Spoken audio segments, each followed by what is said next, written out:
Você ouve agora o podcast da Sétima Igreja Presbiteriana Independente de Sorocaba. Boa noite, irmãos! Tudo bem com vocês? Esse daqui é o nosso podcast Papo da Sete, promovido pela Sétima Igreja Presbiteriana Independente de Sorocaba. Aqui quem fala é Matheus e hoje eu estou acompanhado aqui mais uma vez do parceiraço Jefferson. E hoje recebemos aqui um convidado especial, a Tatiana, também conhecida como Tati, lá da Assembleia de Deus, Vila Gomes. E aí, Tati, beleza com você? Olá, tudo bem? Eu tô bem, graças a Deus. Quero agradecer, pelo convite, estar aqui com vocês, para estarmos aí batendo um papo sobre a palavra de Deus, que é algo que, nós temos em comum, que amamos tanto, né? E estou muito grata por estar aqui. Lá na igreja sou professora de escola dominical, então é algo que a gente sempre está lendo e compartilhando um com os outros sobre a palavra. Então, obrigado pelo convite. Nós agradecemos. É uma bênção, Tati. Sua presença aqui é uma bênção. E é muito bem-vindo ao podcast. Obrigada. Representando, a igreja, a Vila Gomes, que nós temos um grande carinho, uma grande amizade.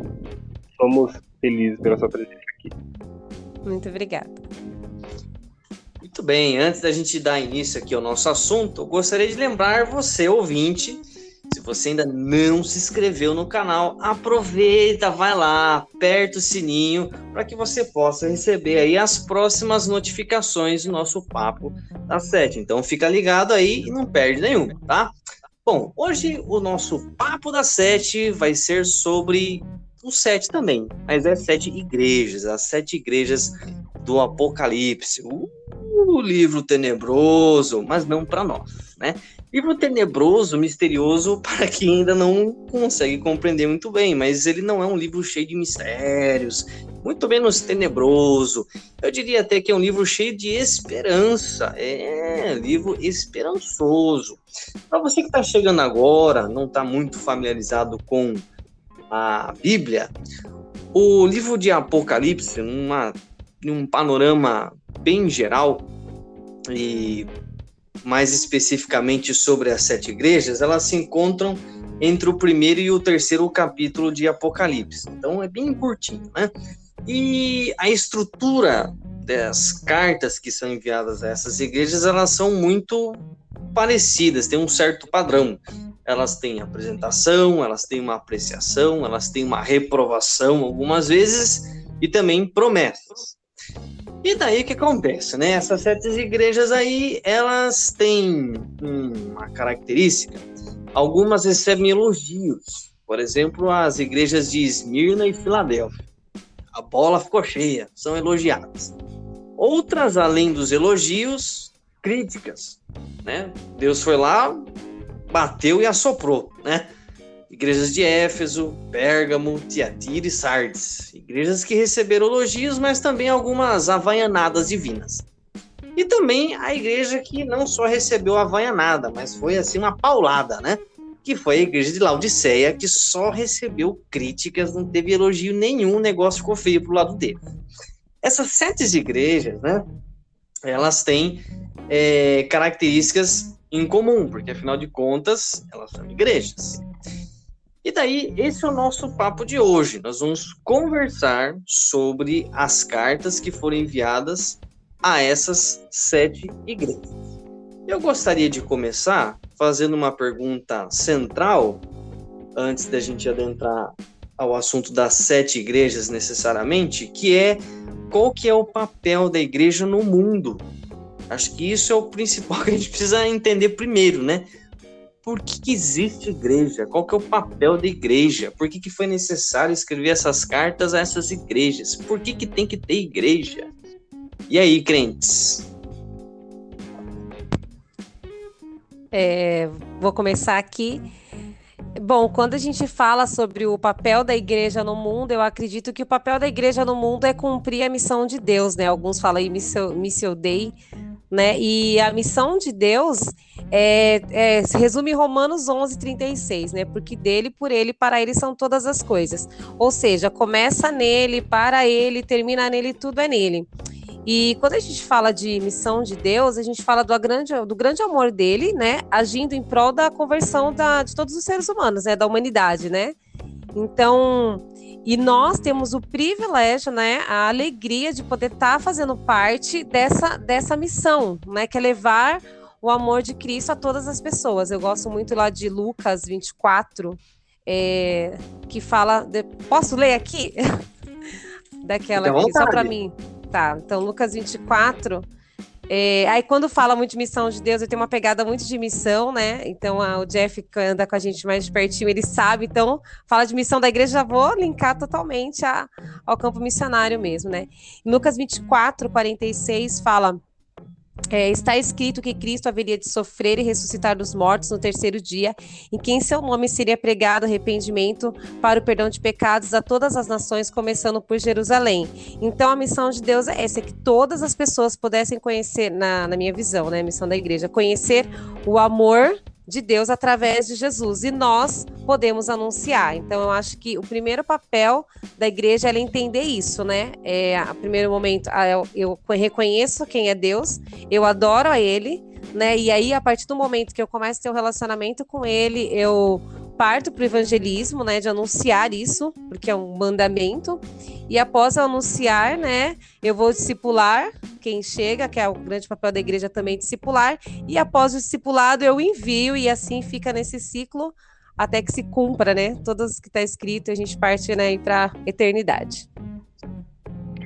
Ótimo. Eu quero desejar uma boa noite para todos vocês. Ou bom dia, né, independente do horário que você estiver acompanhando o podcast. E quero, sobre isso, mencionar que a igreja, ela inicia-se no Antigo Testamento, não a igreja como nós, organizada enquanto instituição, enquanto apostolado, né, procedente do apostolado, dos apóstolos, do evangelho pleno ali no Novo Testamento, mas a fé, né, o pai da fé, Abraão, a partir dele já nós temos também uma igreja surgindo. Nós temos também, a partir de Adão, ensinando os seus filhos, a sua descendência também a adorar a Deus. E quando nós entendemos que a igreja, então, é o conjunto de pessoas salvas durante toda a história, nós compreendemos que essas pessoas salvas durante toda a história, que tem como objetivo se propagar ou se proliferar, tanto gerando novos filhos, gerando a partir das famílias, gerando filhos, crianças e descendentes, mas também a igreja se prolifera com o compartilhamento da esperança da salvação e do evangelho e de tudo que vem recorrente disso, inclusive o amor que a Tati mencionou. Então a igreja se propaga, se prolifera a partir da propagação da esperança em Cristo. Esperança essa que é dita e é mencionada, expressa através do livro do Apocalipse, e esperança essa que é tema de toda ação e pregação da igreja na Terra. Esperança, então, que aponta para um Deus que tem um determinado caráter e intenção para o mundo e para a existência. E quando essa igreja se amplia, essa esperança então é propagada e alcança longas distâncias no mundo, a cada vez mais no mundo e na Terra, nós vemos uma Terra banhada pela glória de Deus. Já mas acaba sendo manifesta pelo homem, pela humanidade, a glória de Deus. E o que acontece é que, às vezes, determinadas igrejas, enquanto locais, enquanto instituição, acabam perdendo o foco sobre o seu papel no mundo e colocam algumas prioridades que acabam tomando o lugar da glória de Deus que deveria ser manifesta de forma efetiva e de forma intencional pela igreja. Coisa que eu gostaria de comentar também, até porque tanto o Jefferson quanto a Tati, os dois são participantes do projeto Conhecer, que é um projeto aqui promovido pela 7ª IPI, e por enquanto nós estamos realizando o trabalho com jiu-jitsu, né? E além de outros trabalhos que estão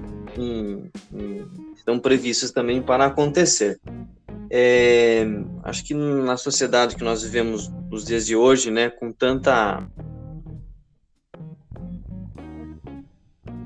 desigualdade, tem uma carência, né, por parte das pessoas, e muitas vezes as igrejas, essa questão social também de atender, né, de diminuir o sofrimento humano, né?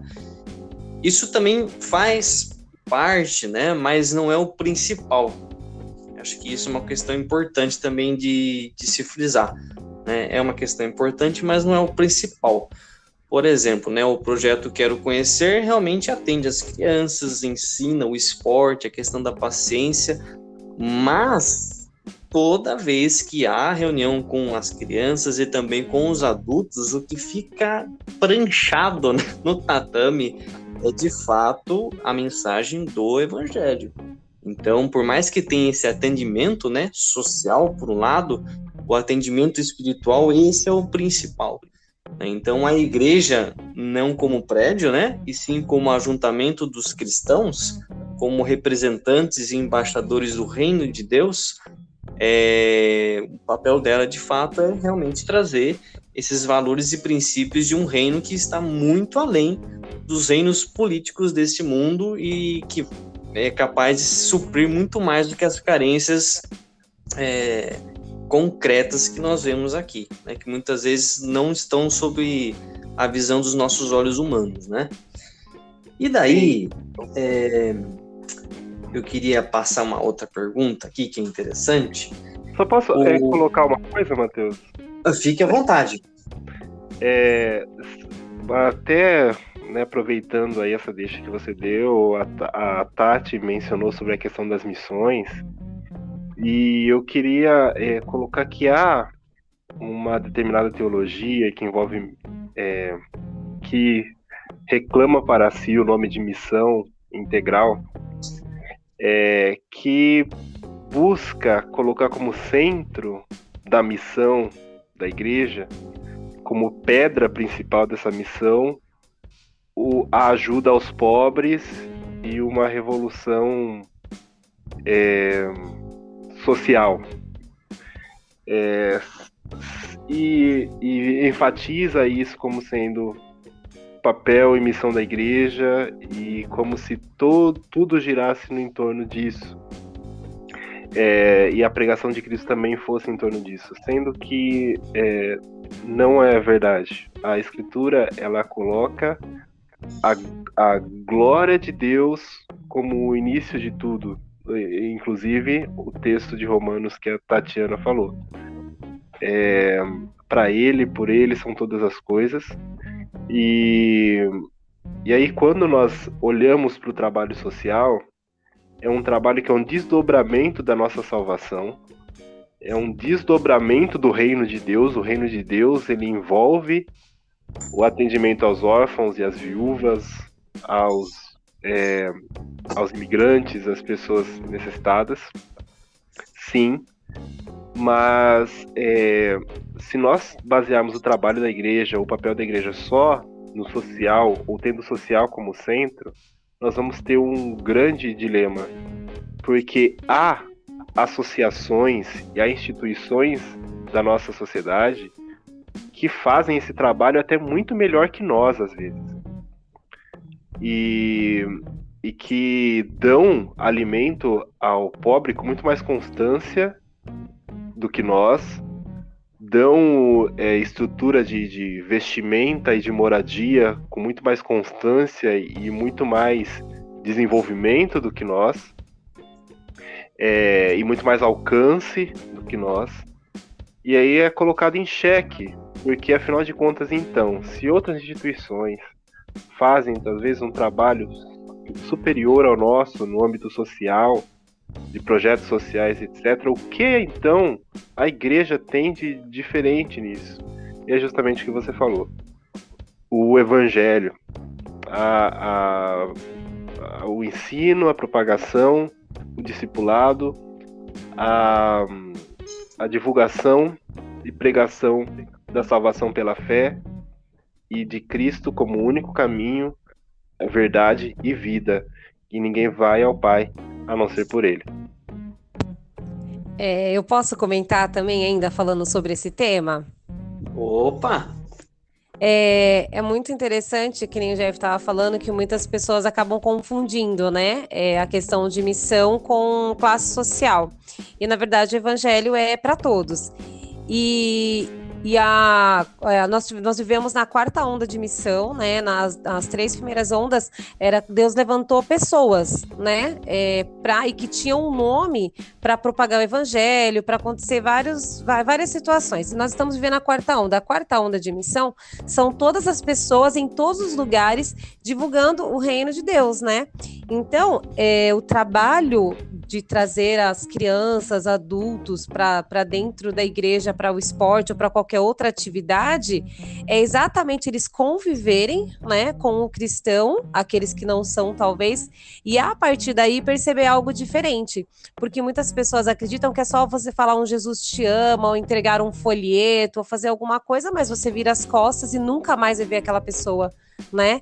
E quando você traz uma pessoa para conviver com você, né, um pouco mais de perto, né, todos os sábados, acaba sendo vários encontros, a pessoa começa a perceber algo diferente, assim como a missão em povos não alcançados. Eles não chegam lá falando de Jesus, na verdade eles chegam prestando muitas vezes um serviço para a sociedade, para a comunidade, abrindo escolas, ou através dos esportes, ou através de tantos serviços que eles acabam prestando, trabalhando, e a convivência faz com que eles percebam algo diferente, porque senão cai exatamente no que o Jeff falou. Tem muitas instituições que fazem trabalhos, né, muito relevantes, né? Se a gente for comparar, a gente até fica constrangido.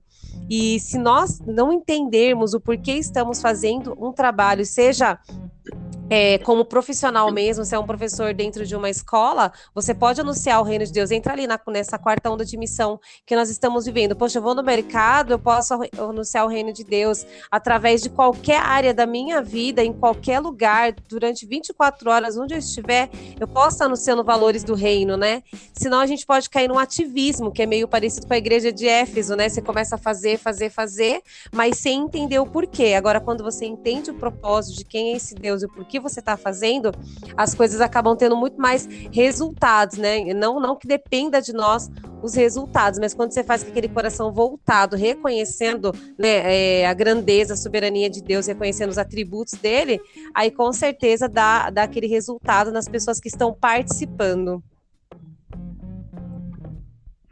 Interessante as contribuições feitas aí, que envolvem aspectos muito atuais, né?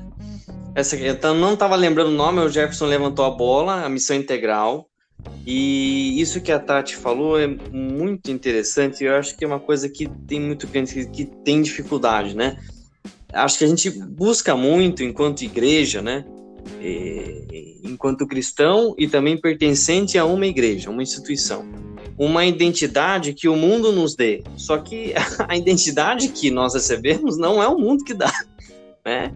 É de um reino que não é esse reino que está colocado aqui, né? Então a gente sempre tem que ter aquela noção de que nós somos embaixadores. Nós agimos nesse mundo, mas não em nome dele mesmo, né? Mas em nome de um outro reino que vai se sobrepor a esse e que vai tornar as coisas muito melhores do que elas se encontram, mas não é por causa do serviço em si, e sim da mensagem que vem desse reino, que é o evangelho, e é por isso que a igreja faz missões, né? É verdade. Vocês querem complementar mais alguma coisa sobre isso, gente? Por hora, não. De boas. Tudo bem, tranquilo. Maravilha. Então, eu vou lançar uma pergunta agora, e é uma pergunta, assim, que envolve mais uma questão de interpretação teológica, não nem tanto de praticidade, mas sim de interpretação mesmo, né?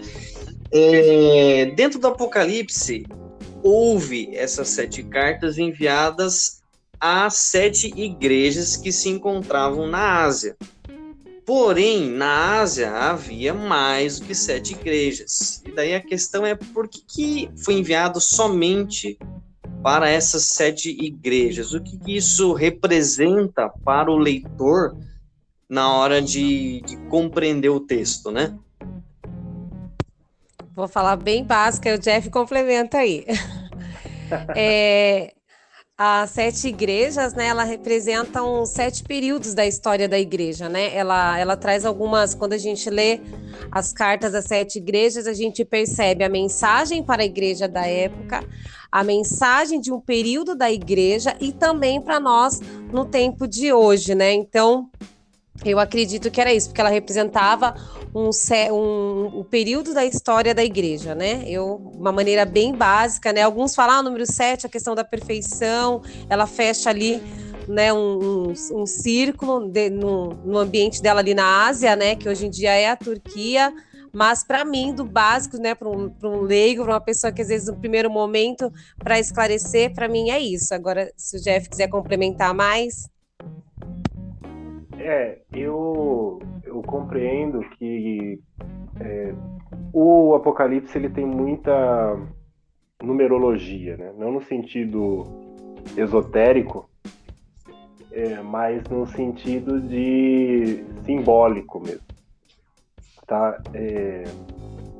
Não que esses números tenham algum significado espiritual que mudem o contexto do que está sendo falado. Acho que é importante, aí que está a diferença de não ser esotérico, né?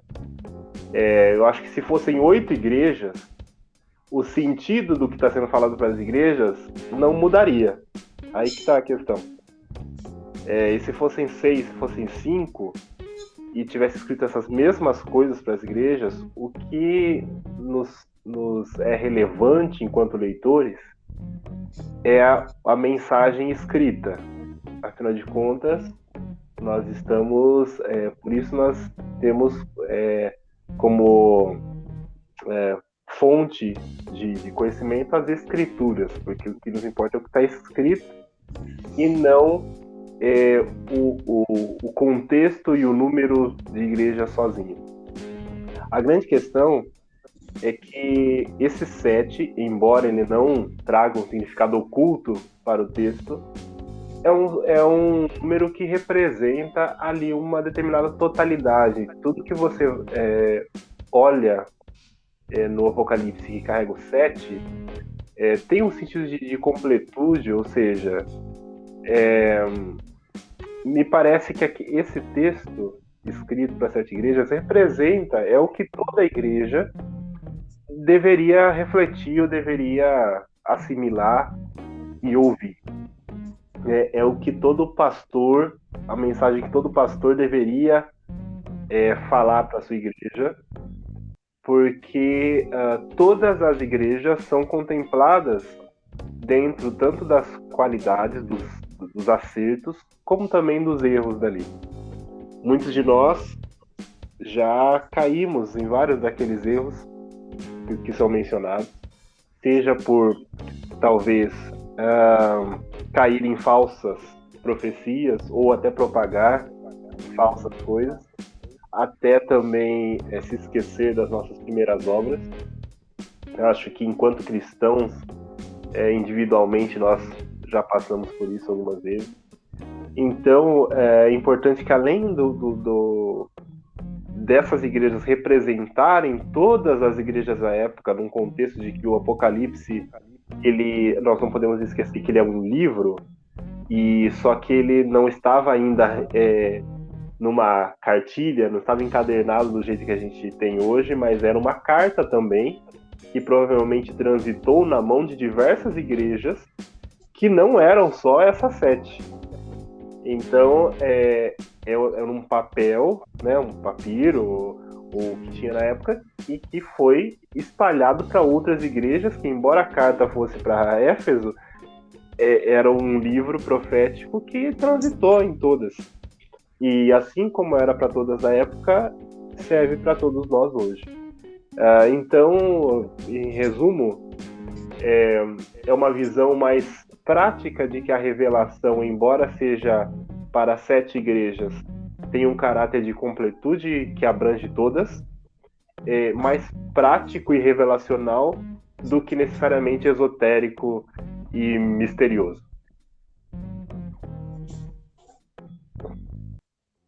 Tem eu não vou lembrar agora, uma interpretação de que se interpreta de que cada uma dessas igrejas representam tempos da história até os dias de hoje. Eu não vou lembrar o nome dessa interpretação, mas é basicamente o tipo de interpretação que busca ficar encaixando coisas da história, ficar buscando Hitler, a Segunda Guerra dentro do Apocalipse, e daí vai dar ruim, né? Vai dar super ruim.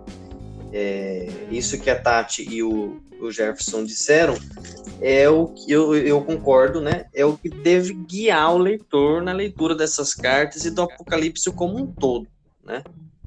Até porque em todos os finais das cartas das igrejas sempre tem o versículo que diz: portanto, se vocês têm ouvidos para ouvir, então ouçam o que o Espírito de Deus diz às igrejas. Então não é uma mensagem só para Éfeso, é uma mensagem para a 7ª IPI, é uma mensagem para a Assembleia de Deus da Vila Gomes, né?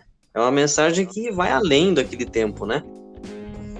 Sim, e assim, eu acho que o Apocalipse ele não é diferente de outras partes das Escrituras.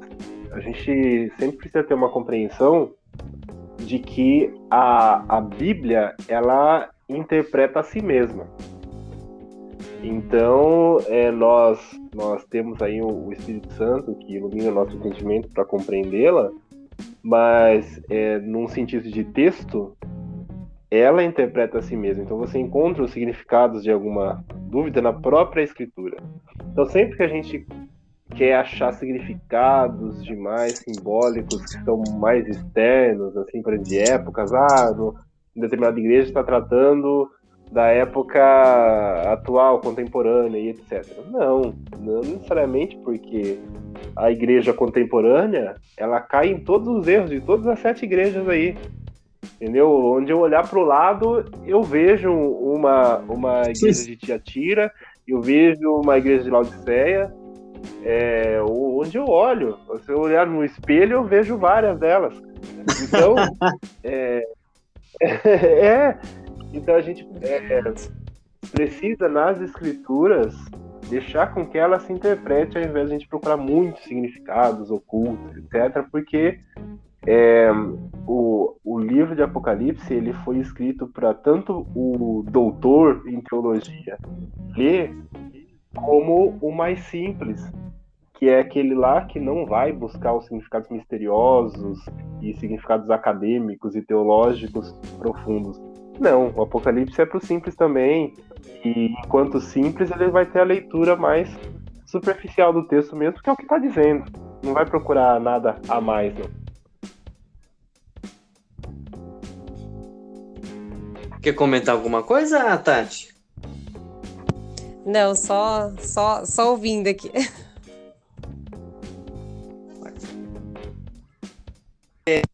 Agora entrando mais particularmente as cartas, né? A gente tem 2 igrejas, como comentei no início, que elas receberam só elogios, que é a igreja de Esmirna e a igreja de Filadélfia. Porém, né? Mas, entretanto, no meio da carta diz de que 2 igrejas havia pessoas que não seguiam a fé de Cristo, né? Não seguiam a fé em Cristo. Não eram fiéis, né? Não eram condizentes com o que aquela igreja estava representando, com o que Esmirna e Filadélfia representavam. Bom, o que a gente entende disso, né? Que apesar de Esmirna e Filadélfia serem igrejas muito íntegras, elas também eram compostas de pessoas não íntegras, né? Por mais íntegra que fosse uma igreja, ela era composta por pessoas não íntegras. E isso não mudou.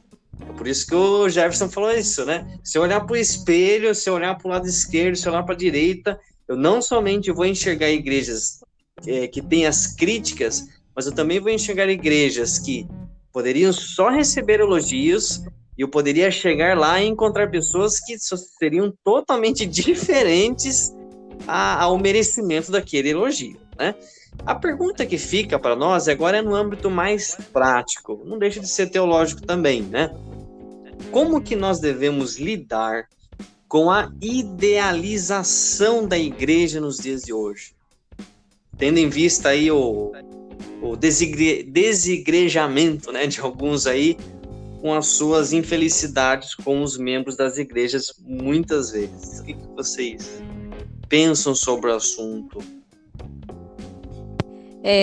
Uma coisa que tem crescido cada vez mais são os desigrejados, né? As pessoas que acham que ela não precisa estar ali dentro da igreja porque ela vê os defeitos, né? Ela começa a enxergar os problemas da igreja, do ser humano, né? É que nem você falou, quando a gente lê assim, se você fazer uma leitura rápida das duas cartas, você fala, nossa, não tem nenhuma condenação, né? Não tem nenhuma questão pesada sobre elas. Aí quando você lê, você fala, não, no meio sempre tem, você consegue perceber aqueles que não conseguiram ser fiéis, né? Não conseguiram permanecer, aqueles que não conseguiram guardar a palavra e acabam tendo, né? Não estão no meio do povo de Deus, né? Dos cristãos.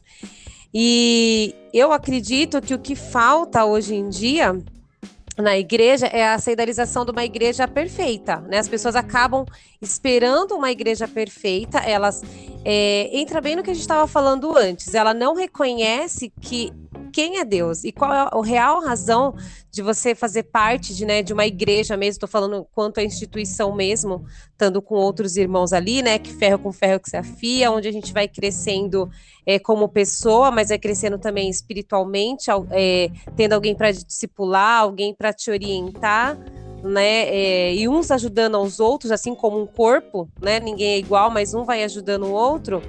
Então a gente precisa estar nesse ambiente, mas quando você vem para esse ambiente, né, quando você vem para a igreja, por causa que você quer prosperidade ou porque você quer, hoje em dia eu acredito que já caiu bastante essa questão da prosperidade, hoje em dia é mais a humanização, né? É o homem no centro, então as pessoas vêm para a igreja porque muitos querem status, então muitas vezes ela vai procurar uma igreja muito legal, uma igreja bem descolada, uma igreja que tem atrativos, né? Não que eu ache errado ter alguns cultos diferentes, montar ambientes na igreja diferente, eu não acho errado, eu particularmente não acho errado, mas muitos vêm exatamente por isso. E aí, chega uma hora que você enjoa disso, né? Desse ambiente, e aí é onde você acaba se perdendo, você não consegue entender o propósito de você estar ali. Agora, quando você vem para uma igreja com o coração aberto, né? Quando você é bem discipulado, né? E esse discipulado aponta para Cristo, porque hoje em dia também tem discipulados que apontam para o homem, né? Então, se você tem um discipulado que te aponta para Cristo, você é que nem a igreja, né? De Esmirna de Filadélfia, que é tão interessante que Jesus pega e fala assim para ele, olha, eu sou aquele, o primeiro e o último, que morreu e tornou a viver. E logo depois ele fala sobre isso, né? Sobre as perseguições que eles iam passar, que eles sofreram perseguições e que eram para eles serem fiéis até a morte. Então, quando você vem para a igreja entendendo, né, a verdadeira questão do evangelho, que é negar a si mesmo, que é seguir a Cristo, então você consegue permanecer. Agora, se você vem olhando para você, pensando somente em você, e você acaba não tendo um discipulado, acaba não conseguindo, né, se firmar. Não sei se foi essa a pergunta. Sim, essa mesmo. Então essa... Eu percebo... Então o primeiro ponto para mim, desculpa, o primeiro ponto para mim resumindo é isso, eu preciso reconhecer quem Deus é. Esse é o primeiro ponto. De tudo que eu quis dizer, esse era o resumo. Ótimo, né? Eu acho que é nessa direção mesmo. Afinal de contas, o que constitui uma igreja? O que faz uma igreja ser igreja, né? É você se divertir, porque se divertir por se divertir, não necessariamente eu preciso estar congregando, né? Eu posso me divertir assistindo um filme, por exemplo, engraçado, mas eu não estou com os meus irmãos, eu não estou convivendo com eles E então, aí onde que está efetivamente, né, o que compõe, o que me faz querer ser igreja, estar congregando junto com os meus irmãos, estar em meio à igreja, considerando que essas pessoas são tão falhas, são às vezes dão algum tipo de mancada, me ferem diretamente, né? Não são só falhas entre si, às vezes podem até me machucar, às vezes. Mas o que então me manteria próximo de pessoas que talvez tivessem tantos defeitos ou problemas de caráter? Primeiro é que eu sou um deles, né? Eu sou uma dessas pessoas cheias de defeitos de caráter. Então, na verdade, a grande questão, o grande motivo da igreja ser necessária é porque homens e mulheres precisam ser salvos e homens e mulheres são pecadores. Se não tivesse acontecido a queda, não necessariamente hoje seria necessário que a igreja fosse constituída enquanto uma reunião de pessoas salvas pela graça. Então, a queda é o que constitui a grande necessidade mesmo de nós nos reunirmos enquanto pecadores que precisam de salvação. E essa salvação, ela acontece dentro dos parâmetros do nosso Deus, do nosso Pai. Quais são os parâmetros? Amar a Deus sobre todas as coisas, amar ao próximo como a nós mesmos, que são o reflexo da graça de Deus por nós, assim como nós fomos perdoados, nós perdoamos, né? Nós somos reflexos da nossa salvação. E quando nós entramos mais propriamente nessas igrejas, nessas 7 igrejas, que têm entre si pessoas que também têm grandes falhas, grandes defeitos, o que eu gostaria de frisar aqui, que mesmo que essas 7 igrejas, várias delas tenham defeitos muito graves, problemas muito graves, pecados acontecendo, falsos profetas ali no meio, comportamentos de omissão diante das obras que poderiam fazer, ausência de amor e etc. Ainda assim, é importante reparar que elas ainda são chamadas de igreja. A gente, às vezes, não pensa nisso. Que a gente fala assim, isso daí, eu vou sair dessa igreja, porque isso daí pra mim não é igreja, não. E igreja em que os irmãos agem assim, igreja em que o pastor fala assado, igreja em que fulano age assim comigo, isso daí não é igreja, não. Aqui eu não fico, porque pra mim isso aqui não é igreja. Só que o que acontece é que as igrejas lá tinham talvez esse perfil, e o próprio Cristo ainda chamava elas como igreja. Ainda tratava elas como igreja. Então, mesmo com pecadores, com pecados graves acontecendo, que não é o ideal, mas infelizmente acontece, o que então, afinal de contas, deixava, o que poderia acontecer para que essas igrejas não fossem mais igrejas? Cristo sair da presença delas. Então, por mais que ainda tivessem pecadores e pecados muito graves ali, Cristo ainda estava com elas. Tanto que para várias delas ele faz uma ameaça, uma repreensão de que se elas não mudassem, ele sairia dali. E então, se Cristo saísse, se o candelabro, se os castiçais, se ele tirasse a sua presença dali, os castiçais seriam apagados, seriam tirados do lugar. Então, eles deixariam de ser igreja. Aí que está a questão. Mas, enquanto ainda tinham pecadores ali, mas pecadores acompanhados de Cristo, ainda permaneciam sendo igrejas e ainda ouviam, ou pelo menos eram abordadas pela voz do nosso Salvador Jesus Cristo. Interessante uma coisa, né? Quando a gente olha para a igreja de Esmirna, vê Jesus dizendo o seguinte: sei que são, mas de fato são ricos. Daí quando você vai lá para Laodiceia, ele vai dizer o contrário, dizendo aqui sobre a igreja. Vocês dizem, a igreja dizendo, somos ricos, estamos bem de vida e temos tudo o que precisamos, mas então Cristo diz, mas não sabem que são miseráveis, infelizes.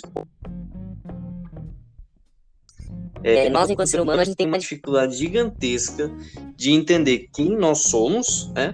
E também de entender quem o próximo é.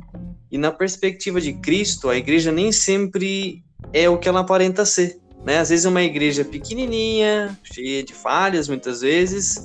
No nosso olhar humano, é uma igreja ruim, é uma igreja pobre, uma igreja que não vai contribuir na minha vida, é uma igreja que não vai proporcionar para mim um discipulado. E pela visão de Cristo, aquela igreja é excelente.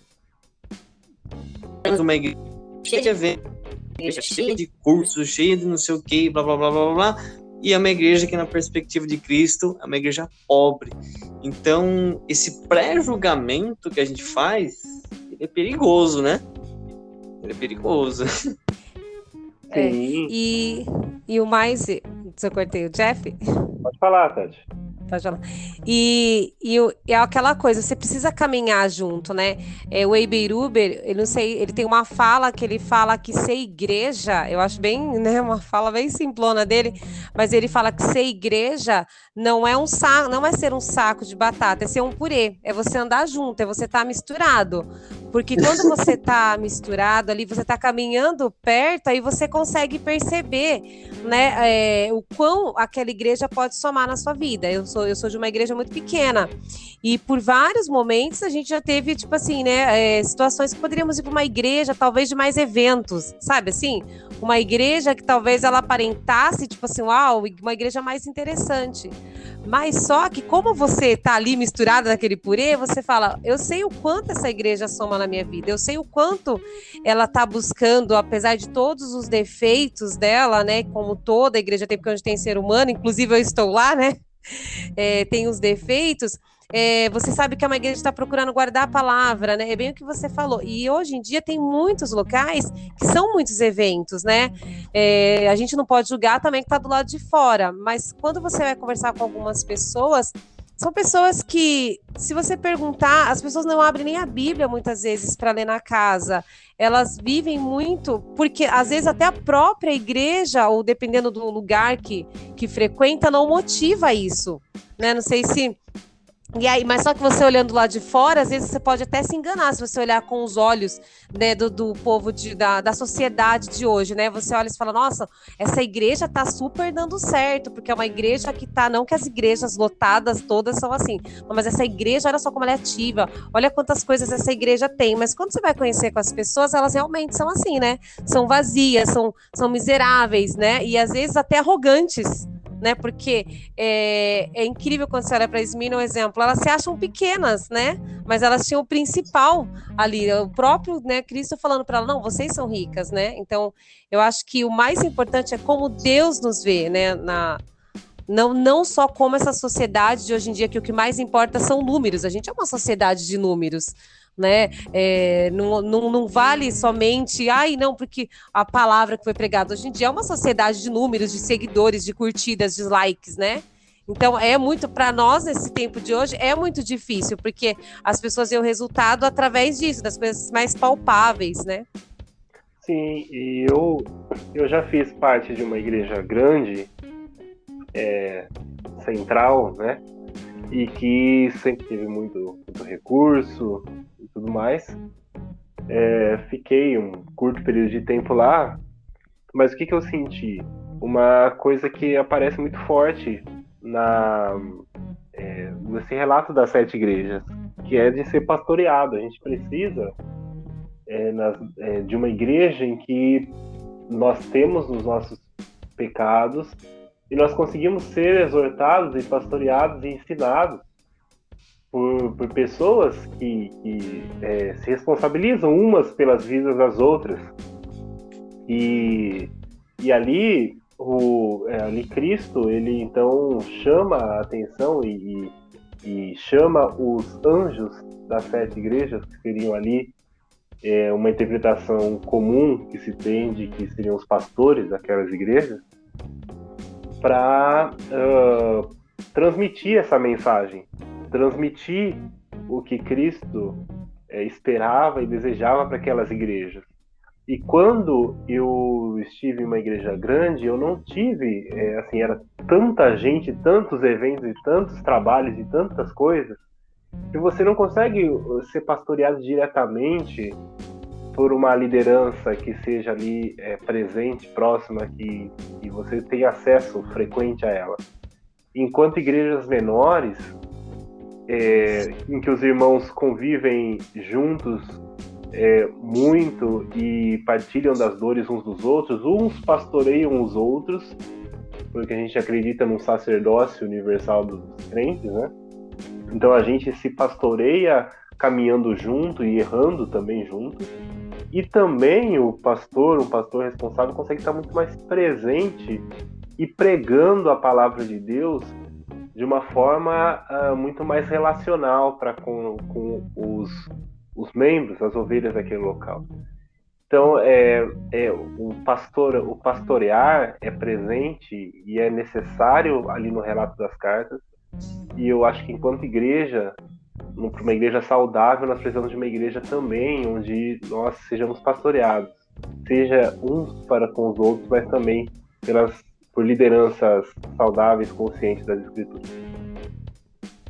E isso é só caminhando em unidade, né? Porque às vezes a gente está muito... a gente acha que a gente é unidos e às vezes nós temos até uma certa união, mas falta essa unidade de estar mais juntos. Eu percebo que muitas pessoas que se afastam, eu não sei como é que na igreja, né, na sétima, como funciona, mas a gente percebe que muitas vezes é uma pessoa que visita muito a igreja. De que igreja que você é? E aí, esses tempos atrás aconteceu de eu perceber que algumas pessoas, elas têm essa, que eu não sei como é que vocês pensam no dia de hoje, elas têm essa dificuldade até elas serem pastoreadas. Então, um exemplo, de que igreja que você é? Eu sou de tal igreja. Aí eu falo, mas eu conheço o pastor de lá. Não é que eu sou de lá, eu vou lá. Né? Então você percebe que a pessoa ela vai em um lugar, ela vai em outro. Eu percebo que é algo que tem acontecido muito. Ela frequenta várias igrejas, mas ela não se permite ser pastoreada, né? Então eu acho que esse é um grande desafio de hoje também para nós, como, né, para as pessoas que estão em liderança, para os pastores, né? Como lidar também com essa situação com as pessoas que às vezes não querem ser pastoreadas, seja porque talvez acostumaram, né, Jeff? Assim como você falou, frequentar grandes lugares, né? Porque às vezes pode ser um grande templo que tem bons pequenos grupos, né? Então consegue alcançar mais pessoas. Então eu percebo essa dificuldade, que tem muitas pessoas que não querem ser pastoreadas, né? Ela vem, visita, sai, e nós como igreja, como é que a gente consegue fazer isso? Eu percebo uma grande dificuldade. Sim, eu vejo pessoas que elogiam até as pregações e os sermões de pastores de diversas igrejas dessas grandes que tem aí os eventos, etc. E falam, nossa, ele deu, né, aquela gíria que fala assim, deu várias cajadadas, ele puxou a orelha mesmo do povo e etc. Né? Só que é bonita essa questão de chegar e falar assim, nossa, olha, puxou a orelha e etc. Mas com relação aos pecados pessoais dela, ela jamais se abriria para esse pastor, entendeu? Ela não quer parar para confessar, né? O que a Bíblia fala de confessar uns aos outros. Ela não pararia, não teria esse momento com esse pastor, mas é legal ver ele falando de uma forma generalizada. É porque não tem um relacionamento, né? Isso, exatamente. E aí você não é obrigado a ter essa humildade que a gente já mencionou também, que acaba sendo expressa através da vivência em grupo, ela fica de lado, porque a mensagem que está sendo falada ali, você nunca vai tomar para você. Você vai sempre olhar de uma forma geral. Então, essa falta de um relacionamento... e pior que quem fala, quem vive essa vida mesmo de não se vincular a uma igreja para ser pastoreado, entende que ele vive uma espiritualidade dele, entre ele e Deus, né? Entre ela e Deus. mas na verdade é a espiritualidade mais genérica que se pode imaginar, porque vive de eventos e mensagens genéricas e nenhum tipo de relacionamento mais íntimo com a Igreja de Cristo, seus irmãos, de uma comunhão mesmo, de viver as dores junto com os outros e as alegrias também, e também de se permitir ser corrigido às vezes, porque nós precisamos ser corrigidos, nós precisamos ser pastoreados, precisamos ser instruídos por pessoas mais experientes que nós e até menos experientes às vezes, mas que professam a mesma fé que a gente, mas que estão lá do nosso lado, que não nos conhecem apenas de responder perguntas nos stories, né? Pequenas stories, mas que nos conhecem de nos ver chorar nos nossos lares. Ouvindo vocês dois, eu lembrei de uma história, gente. Vou compartilhar com vocês aqui para ficar descontraído. Eu também fui de uma igreja Central grande? não era tão grande assim, mas era relativamente grande. E um irmão muito engraçado, uma vez ele estava me contando assim, teve uma... O Flandre era conhecido nosso também. Chegou para mim e perguntou se eu era visitante. Eu falei, eu sou visitante há 10 anos. Há 10 anos que ele era membro da igreja. Só que percebeu isso. Visitante há 10 anos aqui. Meu Deus. Olha a situação. Isso aí. Olha, Não, eu tenho história. Eu tenho uma história. É bom contar histórias, né? Dizem que a gente estuda 1 hora, você dá uma aula, as pessoas esquecem do sermão, esquecem tudo, mas não esquecem as histórias, né? Eu vou contar uma, então. Exatamente. Eu tenho uma história do meu pai. Meu pai sempre quis.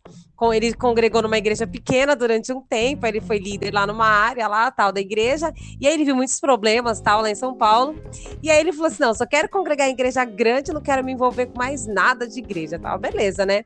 Aí então ele sempre congregou em igreja grande, quando nós mudamos para Sorocaba, ele sempre escolheu igrejas grandes, e aí quando descobriram ele na igreja grande, ele trocava para outra igreja. E ele tava vivendo a vida dele assim, dele feliz, né? E aí, ele ficou doente alguns anos atrás, ficou muito mal mesmo. E aí, a minha mãe procurou o pastor para poder orar por ele, porque ele ficou muito doente, para trazer Santa Ceia em casa, que ele nem conseguia andar, sair direito e tal. E nós não conseguimos contato de ninguém da igreja, pra você ter noção.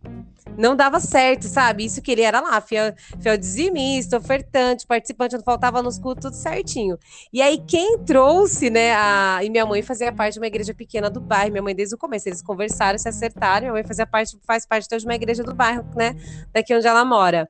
E aí, quem levava a Santa Ceia para ele, as visitas dos irmãos da igreja foram tudo da igreja da minha mãe, igreja pequena, né?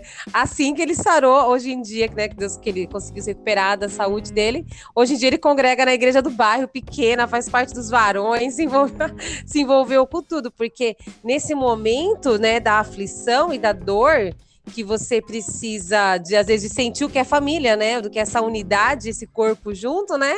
E aí, ele não tinha, né? Aí, hoje em dia, ele faz parte dos irmãos, e deixa que dê confusão, mas ele quer estar lá agora. Olha que legal. Que bacana. Mas eu vou contar uma história também. Uma vez eu tomei uma lapada, assim, num aconselhamento. Eu era assim, na adolescência, assim, molecão mesmo. Tinha lá os pecados da adolescência e etc. Mas eu tava entendendo que eu tava errado e que eu precisava ajustar as coisas e mudar e etc. Mas eu não tava preparado para falar, assim, né, abertamente com as pessoas que estavam ali congregando comigo. Aí eu ia visitar algumas igrejas com os coleguinhas, e aí tinha um pastor que muito eloquente, falava muito bem, muito engraçado e etc. Eu gostava muito de visitar a igreja lá, porque eu sempre me divertia com as pregações. Aí eu falei assim, é pra ele que eu vou desabafar, vou me confessar, porque ele é um pastor descolado, ele vai me entender. e etc, né? Um pastor descolado assim que eu preciso para contar sobre os meus pecados e tal.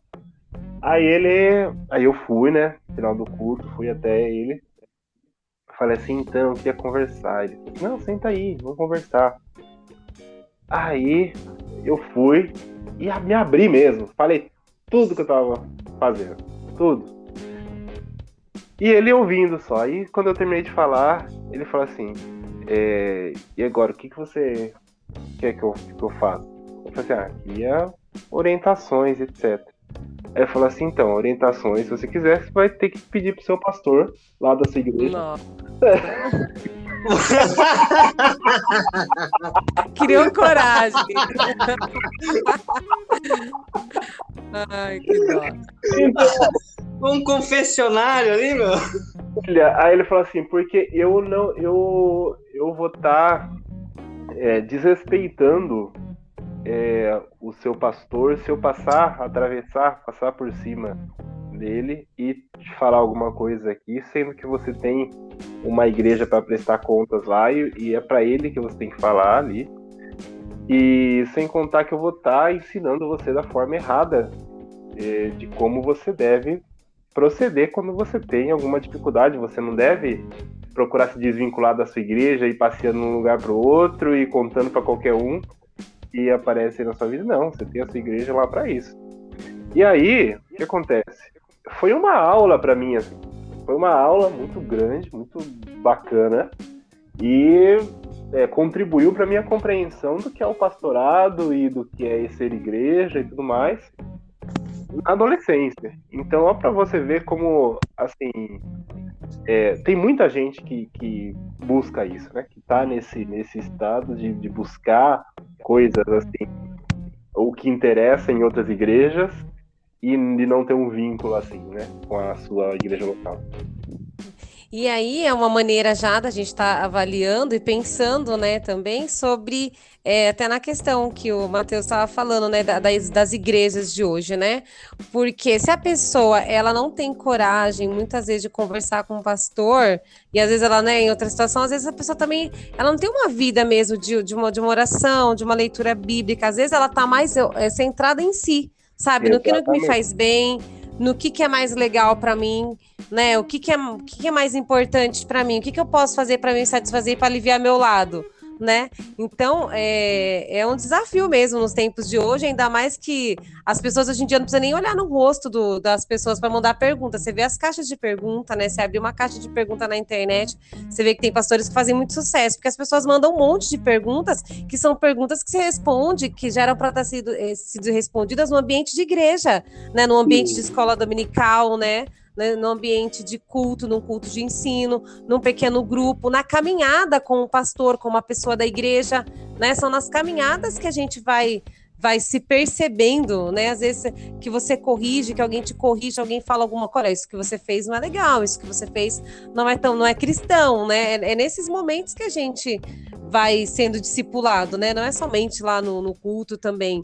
É na caminhada mesmo. E às vezes as pessoas hoje em dia só fazem as perguntas na internet, né? E às vezes alguns pastores, a maioria, às vezes acaba não tendo, né? Muitas vezes sabedoria para responder, né? Muitos com certeza têm, como esse pastor que teve muita sabedoria de falar com o Jeff, mas muitos pastores não têm sabedoria de responder, né? E aí querem discipular a distância, né? E aí a pessoa fala, tem tantos seguidores, né? Hoje em dia, assim, tem tantos seguidores. Ele com certeza deve saber alguma coisa. Às vezes não sabe, às vezes só é muito simpático, né? Não é tão bíblico assim, né? Às vezes é um valadão da vida aí, que responde as perguntas assim, com alguns acenos de cabeça ou então medos de palavra e tá bom, né? A pessoa já fica feliz ali. Já fica feliz. Foi um pastor que respondeu para ela, né? Então, um pastor famoso, né? Precisa ser um pastor famoso. Mas um pastor famoso. E isso educa mal a igreja, né? E educa mal porque para aquele que está respondendo no story, algumas questões você consegue responder em story, né? Claro, não é errado em si responder questões nos stories, né? Mas é errado pastorear via story, se propor, né, a comparar o ofício do pastoreado através de um meio do story do Instagram. Mas o que eu vejo é que para esses pastores que se permitem a isso, alimenta muito ego, afinal de contas, você se sente pastoreando milhares de pessoas, né? Então, é tentador para essas pessoas reivindicarem para elas essa missão de pastorear online, de orientar online. Mas isso educa muito mal a igreja mesmo, principalmente essa geração mais jovem que está querendo se desvincular de instituições, de regras, etc.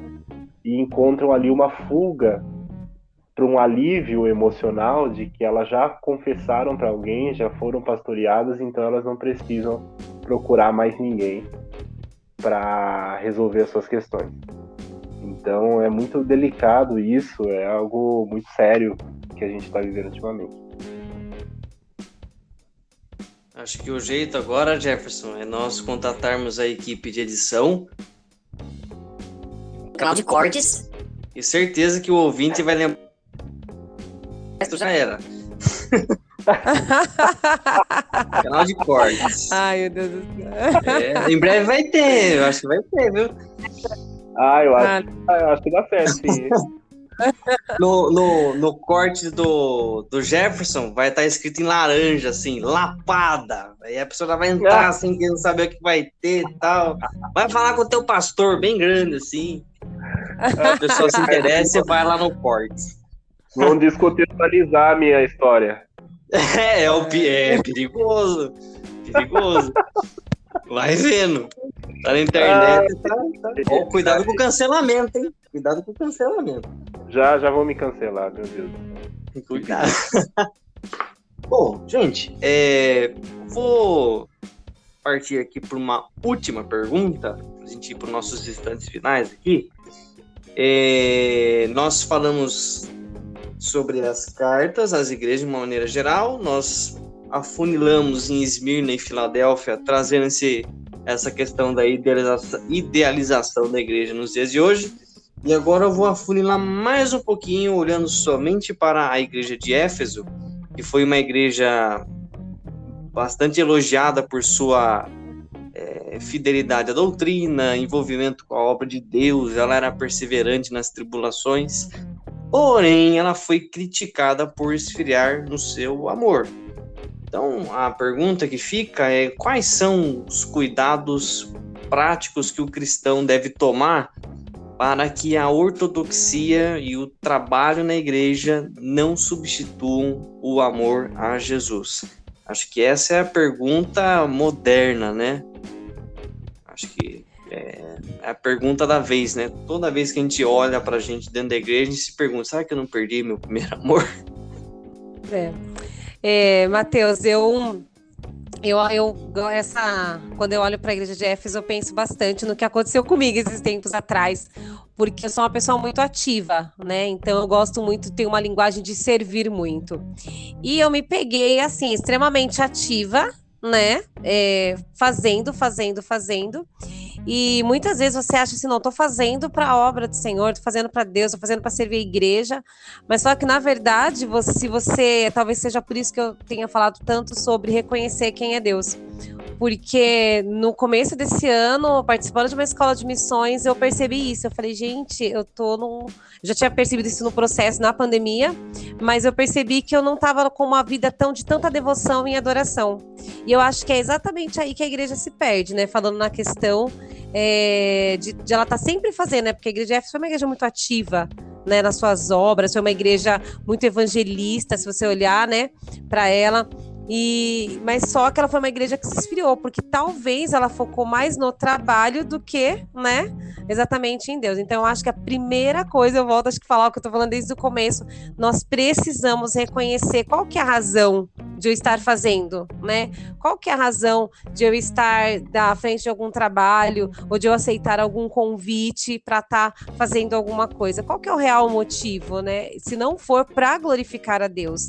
Eu lembro que teve momentos na minha vida que eu lia a Bíblia Isso há bastante tempo atrás, foi uma das fases que eu passei quando eu estava lendo um livro, porque eu lia muito a Bíblia, mas sempre se eu fosse fazer algum trabalho. Então, eu estou estudando algo porque eu vou dar uma aula, eu estou estudando algo porque eu vou dar uma palestra. E como tinha muitos compromissos, então você está sempre lendo a Bíblia. Mas é muito diferente do que você pegar e você falar, nossa, vou ler a Bíblia agora, que graças a Deus, né, essa mudança de mente aconteceu, porque eu preciso ter um tempo com Deus. Ou exemplo, eu vou ter uma vida de oração, vou orar, não, mas eu vou orar por causa de um trabalho, por causa de uma pregação, por causa de um compromisso. Não, eu vou simplesmente orar porque eu simplesmente, ele é o ar que eu respiro, né? Ele é a razão de todas as coisas e eu quero estar na presença dele, eu quero falar com ele, quero ouvir a voz dele falando comigo através da palavra. Então eu acho que a igreja, ela no dia de hoje, ela tem que perceber isso. Se você não tipo, propositalmente parar, sabe? Quem é Deus? Quais são os atributos dele, né? Quem é esse que me criou, né? Olhar para a esperança futura da vida eterna. Se você não parar propositalmente para refletir por isso, a gente pode cair, né? Exatamente no ativismo. Às vezes você está fazendo um monte de coisa e depois você não vale nada, né? Porque a intenção do seu coração, e às vezes você nem percebe, né? A intenção do seu coração exatamente não era para adorar a Deus. Então, e eu percebi muito isso em mim, em algumas pessoas que eu conversei também perceberam muito esse ativismo, e a pandemia veio para mostrar isso, quando você teve que parar, né, ficar dentro da sua casa e de repente não tá dando para produzir. Eu falei, gente, como é que eu demonstro, né? Foi uma das maneiras que aconteceu comigo, nossa, como é que eu demonstro para Deus o meu amor por ele, tipo, sabe? E na verdade eu achava que de repente, meio que inconsciente isso, né, era demonstrar esse amor através de obras, e na verdade não, é ter tempo com ele. Então é algo que eu tenho priorizado muito, assim, sabe, essa vida de devoção, sabe? Deus, eu preciso entender quem é Deus, para que eu sempre, porque quando você reconhece quem ele é, você sempre vai ficar meio ali no primeiro amor, porque você reconhece o quão miserável você é, né? E o quanto, gente, esse amor te alcança, apesar de você, nós não somos merecedores nada, aí você entende essa graça, né? Você fala, não tem como, e aí você fica ali, né, amando ele. Esse é o meu ponto de vista, e até com uma experiência mesmo. Eu percebo que às vezes nós perdemos mesmo esse primeiro amor, porque nós invertemos os valores das coisas. Então, nós tornamos as coisas mais importantes do que as pessoas.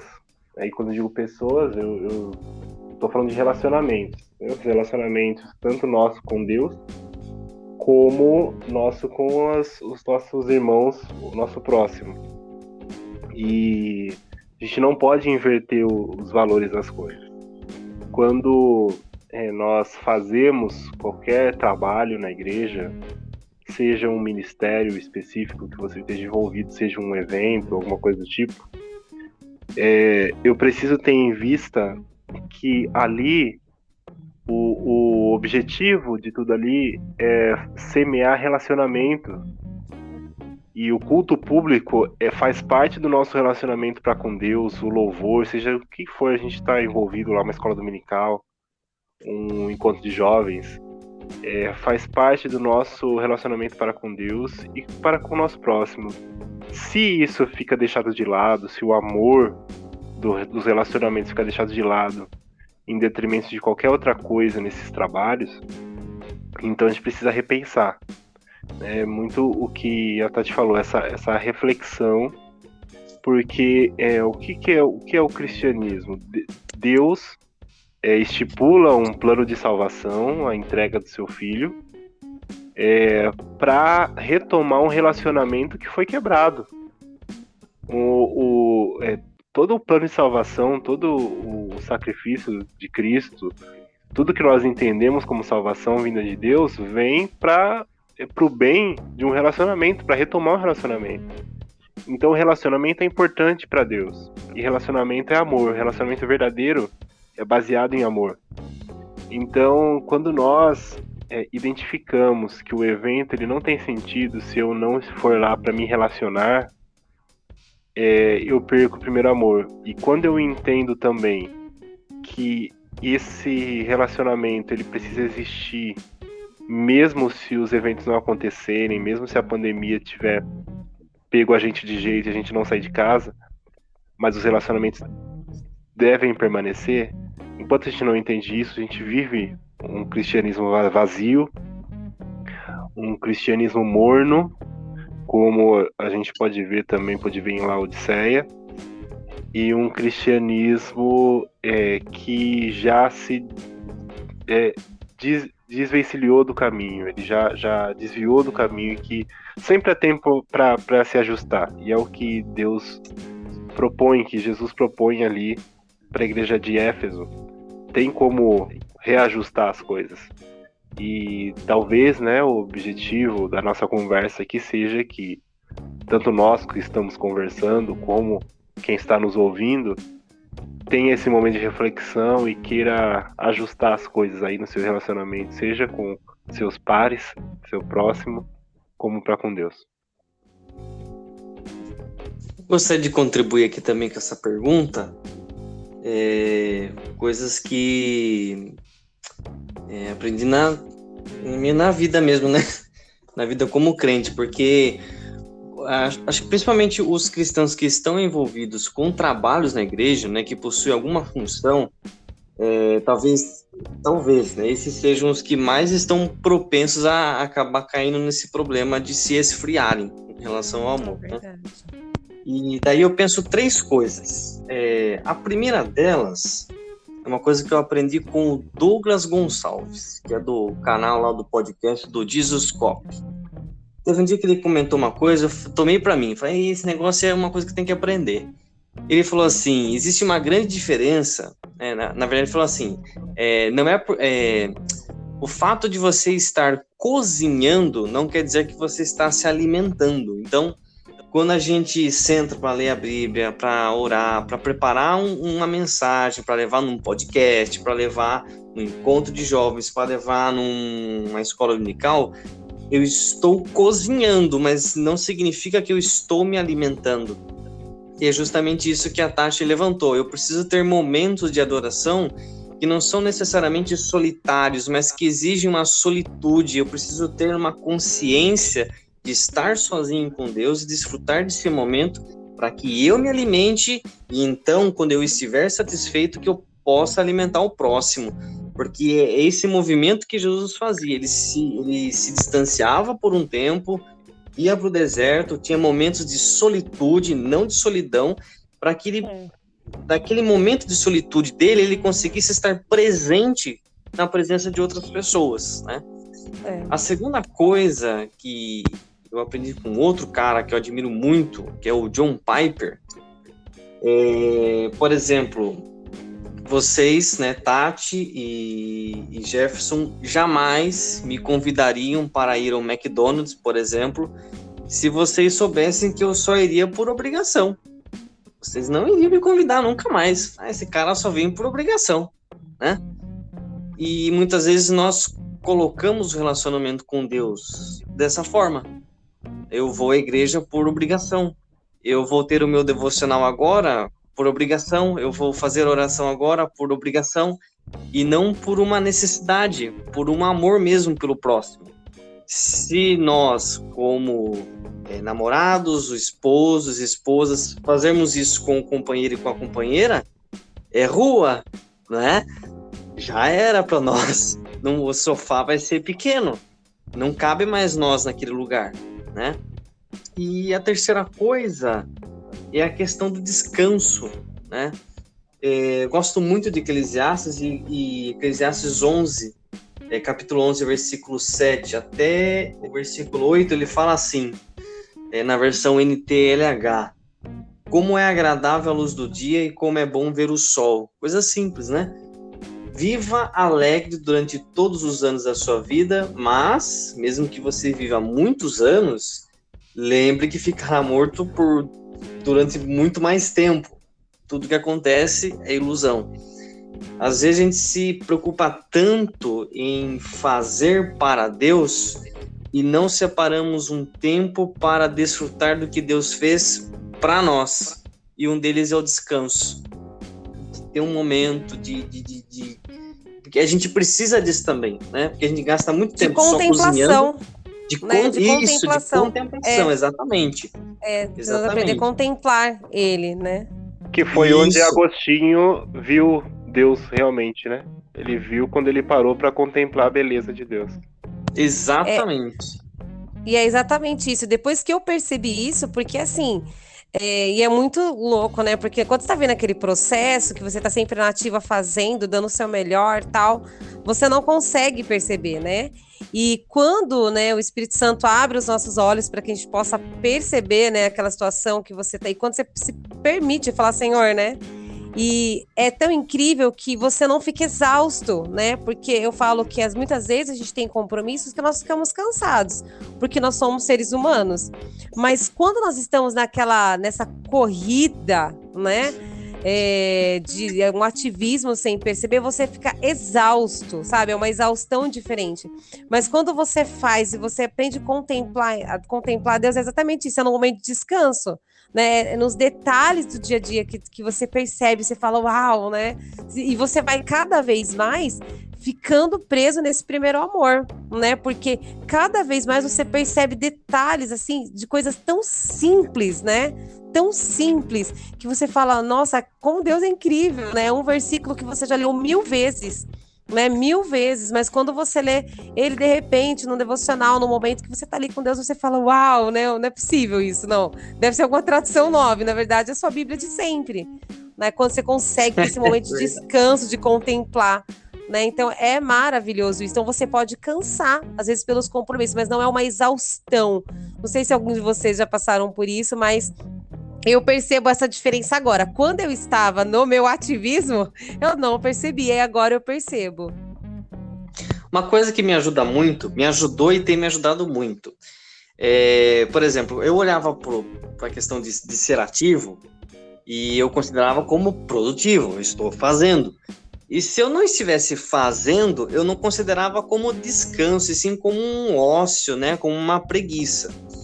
Só depois, quando eu comecei a compreender que o descanso, ele é a contemplação do trabalho feito, né? Você está produzindo, você está trabalhando. Quando você descansa, você contempla o trabalho feito. Você consegue observar detalhes que durante o seu trabalho você não observa e assim você aprimora o seu trabalho. Então, por exemplo, no dia a dia, né? Sem ser relacionado à espiritualidade. Eu particularmente trabalho com coisa de revisão de textos, aí tem que formatar a BNT e tal, e às vezes vem umas tabelas muito loucas que o pessoal faz, que para formatar em ABNT é uma loucura. E daí, às vezes eu paro e falo, não, quer saber, eu vou dormir, eu vou descansar, de manhã eu vou conseguir achar uma solução. E normalmente isso funciona, porque quando eu estou descansando, eu consigo contemplar de fora aquilo que eu estava fazendo e acho outros caminhos. E eu acho que isso se aplica muito também com a nossa espiritualidade. Quando eu descanso, eu consigo contemplar o que eu estava fazendo com outro olhar, um olhar mais calmo e achar novos caminhos, né? Sim, e eu acho que o descanso, meio que eu queria colocar também, até por experiência própria também, é que ele não é só você deixar de fazer, porque o contemplar não está só, por exemplo, em você ter determinada função na igreja, você fala assim, agora eu vou dar uma pausa de uns meses, de um ano, e vou então deixar de fazer isso. Não é necessariamente isso, mas o que eu aprendi para mim, assim, há alguns anos já, e tem sido muito bom, é de que eu posso sim manter as atividades, só que eu não preciso ir para executá-las com a pressão de ter que dar certo, de ter que ser de determinada forma, de ter que cumprir expectativas, de ser o organizador da coisa, né? Ser taxado como o organizador e não alguém que está lá também desfrutando do trabalho. Então, por mais que eu seja o pastor, o seminarista, o professor, o organizador do evento, eu vou também como alguém que quer se divertir.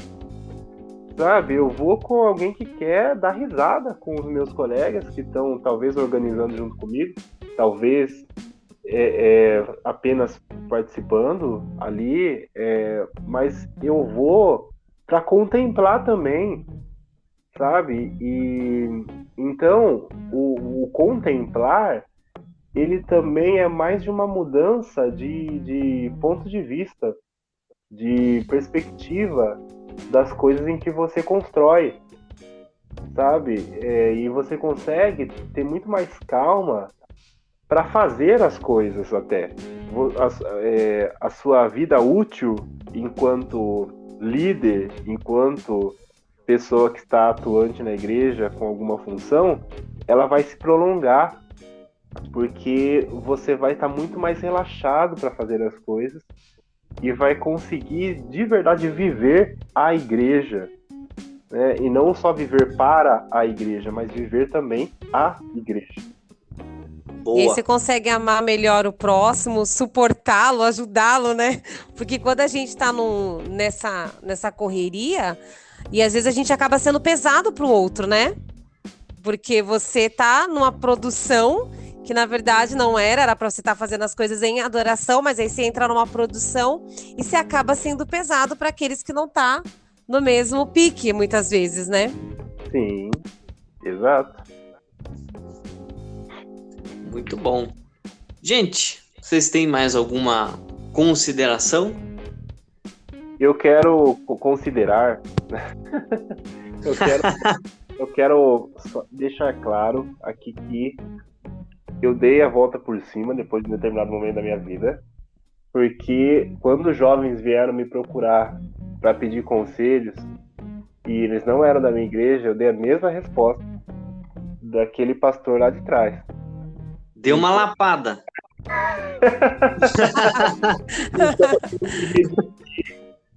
E falei assim, olha, converse com seu pastor lá. Converse com seu pastor, porque eu não sou seu pastor aqui. Sou seu colega, mas seu pastor é fulano. Vai lá conversar com ele. Ele vai ter uma boa conversa com você. Ou seja, gente, nunca desista dos seus sonhos. Nunca se deixe esmorecer quando você levar uma lapada como a que eu levei. Porque um dia essa lapada vai ser útil para você dar lapada em outras pessoas.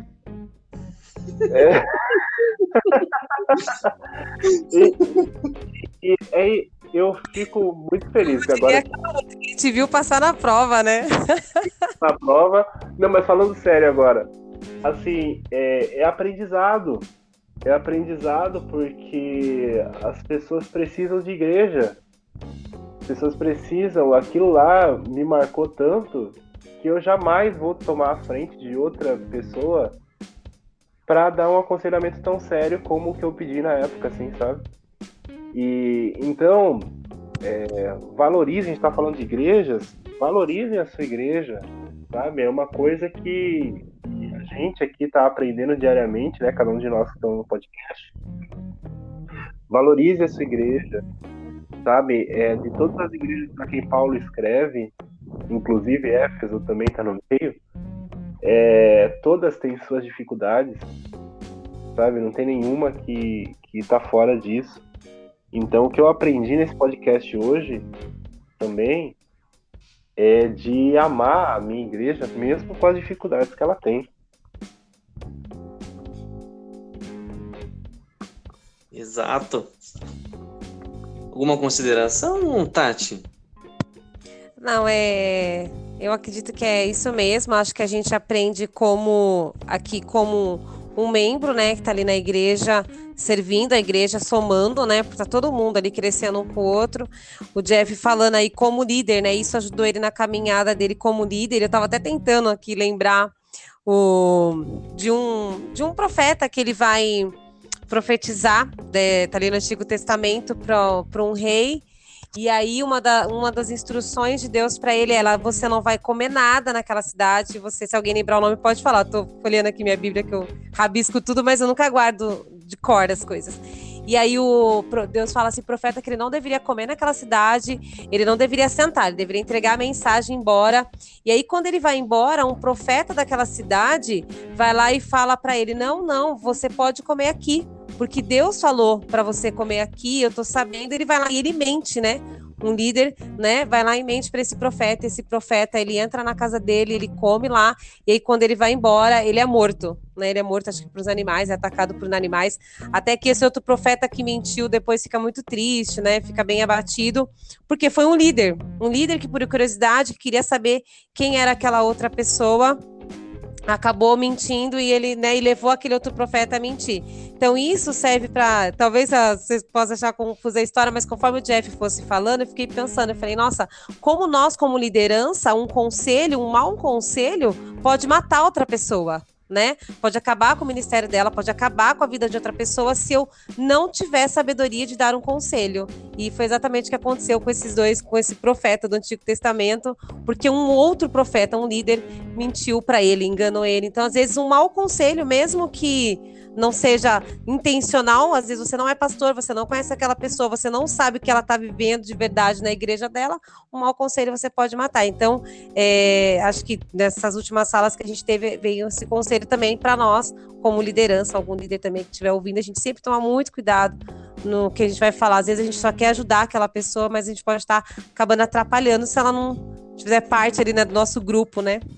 É muita responsabilidade e às vezes, né, eu falo lapada porque na hora lá, eu, enquanto adolescente, eu fiquei meio sem graça, né? Não fiquei chateado porque realmente eu entendi ali.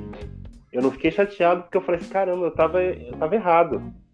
Mas muitas pessoas não têm essa compreensão, elas vão ficar bravas e chateadas com a gente mesmo por a gente não querer, às vezes, dar um conselho, a gente talvez dar um conselho que não deixa aquele jovem satisfeito ali plenamente, né?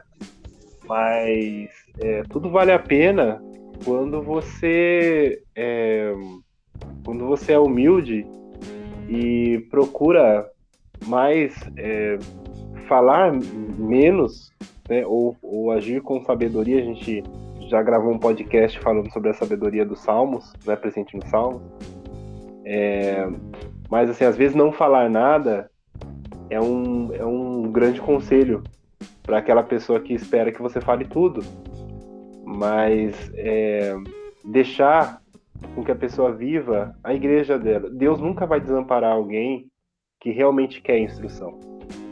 Nunca vai desamparar alguém. Mas geralmente essa instrução, ela vem da nossa vida de igreja, vem da nossa comunhão, vem da nossa parceria e da nossa caminhada junto com nossos irmãos. Maravilha! Como diz o provérbio, né? Saber dar uma resposta é uma alegria, como é boa, palavra certa, na hora certa. Às vezes a gente tem a resposta certa, mas não é a nossa hora de falar, né? É hora de ficar quieto, deixar que o outro tome o rumo dele ainda por enquanto, né? Eu já passei por coisas parecidas, viu, Jeff? Não foi só você que tomou lapada, não, se isso te conforta. Olha só, não, a gente merece, né? Merece. Ixi, merece até mais, né? O negócio é feio. Bom, gente, indo para os nossos instantes finais, eu gostaria de deixar aqui um super agradecimento à Tatiana, mais conhecida como Tati, lá da Assembleia de Deus da Vila Gomes. Agradecer aqui também a presença do Jefferson e deixar você, caro ouvinte, um convite para que você esteja conosco na semana que vem, nesse mesmo horário e nesse mesmo canal, acompanhando o nosso podcast Papo das 7. Que Deus abençoe você e até a próxima semana.